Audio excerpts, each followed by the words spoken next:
Vinglish. Các lỗi tiếng Anh đặc trưng của người Việt. Mình đã sửa nhiều rồi. Các bạn đã hơi nhớ rồi. Và bây giờ mình sẽ sửa tiếp. Theo kinh nghiệm của mình, thì gần như bạn Việt nào cũng dịch từ hãy sang tiếng Anh là let's. Hãy vào đây xem phim khuê vễu. Let's watch this booby video. Các em hãy nhớ nộp 100k nhá. Let's remember to pay your 100,000. Cả từ điển này cũng khẳng định cách dùng như vừa rồi. Nhưng mình muốn thông báo với các bạn rằng từ let's trong trường hợp này là sai 100%. Vì sao ạ? Vì let's là viết tắt của let us. Và us này có nghĩa là chúng ta, là cả người nói lẫn những người nghe. Cho nên người bản xứ chỉ nói let's khi họ đang gợi ý một việc mà cả hai bên sẽ cùng làm. Hey, let's drink so much we almost die. Okay. Còn những trường hợp mà các bạn thường sử dụng hãy, ví dụ khi muốn khuyên hoặc yêu cầu ai đó làm một việc, thì các bạn có thể dịch hãy là please. Các em hãy nhớ nộp 100k nhá. Please remember to pay your 100,000. Hoặc nhiều khi, chắc là đa số, thì các bạn có thể bỏ qua từ hãy luôn, khỏi phải dịch. Hãy vào đây xem phim khuê vễu. Watch this booby video. Đấy, các bạn hãy nhớ điều đó nhé. Mình không biết bạn thuộc tuýp người chăm chỉ hay thuộc tuýp lười biếng. Nhưng nếu bạn có khi nào muốn nói về cách thư giãn sau một ngày chăm chỉ của bạn, thì vui lòng không nói. After a hard-working day, I like to have a cold beer and let my baby rub my feet. Hard-working không đúng tí nào cả các bạn ạ. Vì từ đó chỉ được dùng để tả về người thôi. Oh, Dan is the most hard-working teacher I've ever known. Còn một ngày chăm chỉ hoặc vất vả thì bọn mình sẽ nói a hard day, a busy day, a strenuous day. Hoặc là nếu bạn muốn nói một cách sát nghĩa hơn với một ngày chăm chỉ thì bạn có thể nói a hard day of work hoặc a hard day's work. After a hard day's work, I like to relax by watching booby videos on Facebook. Giờ mình nói thật nhá, một điểm mình rất thích ở các cậu gái Việt Nam là họ thường trang điểm ít hơn so với các cậu gái ở nước mình. Còn việc trang điểm này thì các bạn hãy chú ý rằng mặc dù từ makeup có chứa một động từ nhưng nó lại là danh từ thôi. Ví dụ, các đồ trang điểm này được gọi chung là makeup. Dan loves borrowing his wife's makeup.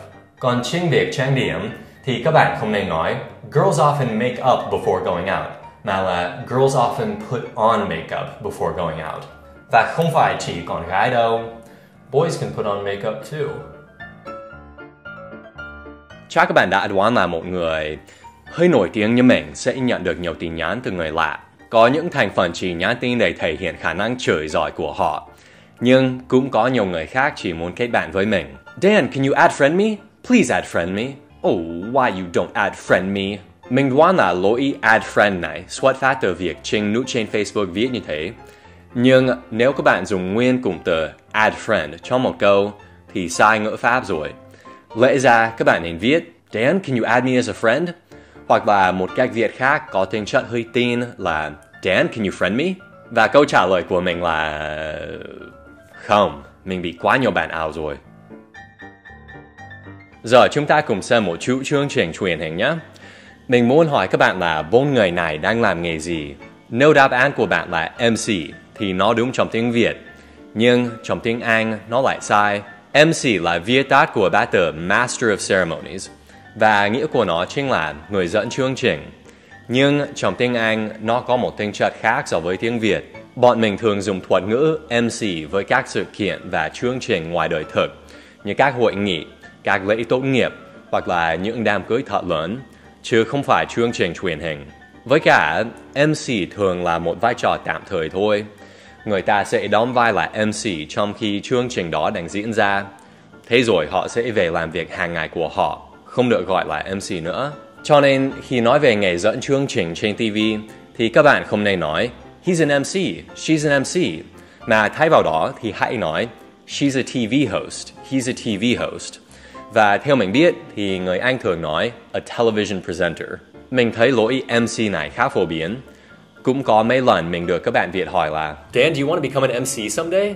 Lẽ ra các bạn nên hỏi Dan, do you want to become a TV host someday? Và câu trả lời của mình là không, TV nhạt vãi. Các bạn có nhớ lúc nãy khi mình nói theo mình biết không? Theo mình biết. Yeah. Mình đã gặp rất nhiều bạn Việt dịch cụm từ đó sang tiếng Anh là as I know. As I know, Dan's armpits actually have more hair than his head does.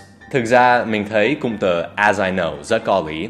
Nhưng người bản xứ không nói như thế, mà là as I understand. As I understand, Dan's head is actually smoother than a watermelon. Còn một cụm từ nữa, nó rất hay là as far as I know. Nó mang tính chất còn bớt chắc chắn hơn cả as I understand. Kiểu người ta sẽ dùng nó khi họ không chắc chắn, nhưng họ chưa thấy ai phủ định điều mà họ đang đề cập đến. Is Dan Illuminati? As far as I know. Hey, is it safe to use this stuff to make cocktails? As far as I know. Hey, is it okay if we just copy whatever we want from the internet and use it in our books and videos? As far as I know. Các bạn đã biết là ngữ pháp của tiếng Anh và tiếng Việt hay bị đảo ngược với nhau. Ví dụ, người Việt luôn luôn nói bố mẹ hoặc cha mẹ, trong khi người nói tiếng Anh luôn luôn nói mom and dad, chứ không bao giờ là dad and mom. Một cái nữa là hai vợ chồng, người nói tiếng Anh không bao giờ nói wife and husband, mà là husband and wife. Còn một cái nữa là mình với các bạn. Điều đó đã tạo thành thói quen, nên mình thấy nhiều bạn Việt hay nói I and my friends. Ví dụ như I and my friends each had to pay $100,000 for being late to Dan's class. Nhưng trình tự đúng trong tiếng Anh là những người khác đứng trước bản thân bạn. My friends and I had to stay late and sing songs for Dan too. Đó chỉ là câu đùa thôi các bạn ạ. Tới lớp của mình muộn thì mình cho anh đòn luôn. Có một loại câu hỏi trong tiếng Anh mà mình thấy đa số các bạn hay bị đuối khi trả lời. Đó là how often. Ví dụ như, how often do you play Fortnite? How often do you eat meow how? How often do you watch pig films? Theo mình biết, tiếng Việt không có cấu trúc nào thật sự giống như thế.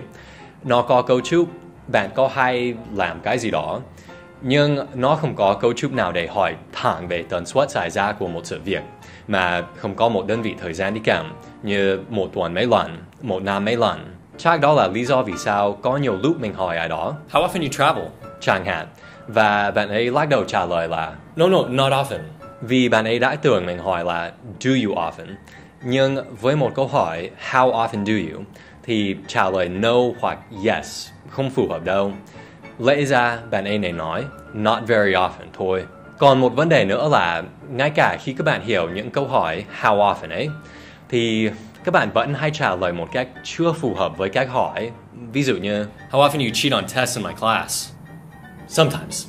Cách trả lời đó nó sẽ phù hợp hơn với một câu hỏi do you often hoặc là do you ever. Do you ever cheat on tests in my class? Sometimes. Nhưng với một câu hỏi how often thì mình không biết, có thể trả lời bằng sometimes, không hẳn là sai, nhưng mình thấy nó bị cộc lốc, không tự nhiên. Một câu trả lời như Once in a while. hoặc là Every now and then. sẽ tốt hơn nhiều. Còn cách trả lời sau đây thì mình chắc chắn nó sai luôn. How often do you play video games? Usually. Không được đâu các bạn ạ. Mình hiểu rằng ý của các bạn là thường xuyên, nhưng usually có một nghĩa rất chính xác, đó là hơn 50% thời gian hoặc hơn 50% trường hợp.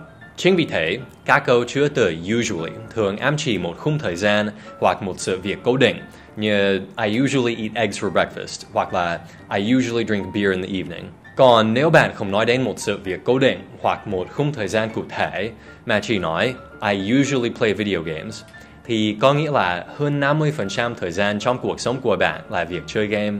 Mình đoán chỉ có một số thanh niên thực sự làm như vậy. Còn các bạn khác thì nên trả lời câu hỏi How often do you play video games? bằng một câu như Very often. hoặc là Every day. hoặc là. Whenever I have free time. Còn trong trường hợp bạn muốn nói suốt thì một câu như all the time sẽ rất phù hợp. Ví dụ như How often do you watch my videos? Oh, all the time. That's a good answer. Còn một điều nữa. Video này được tài trợ bởi GSE BEO, một trong những tập đoàn tư vấn du học hàng đầu tại Việt Nam.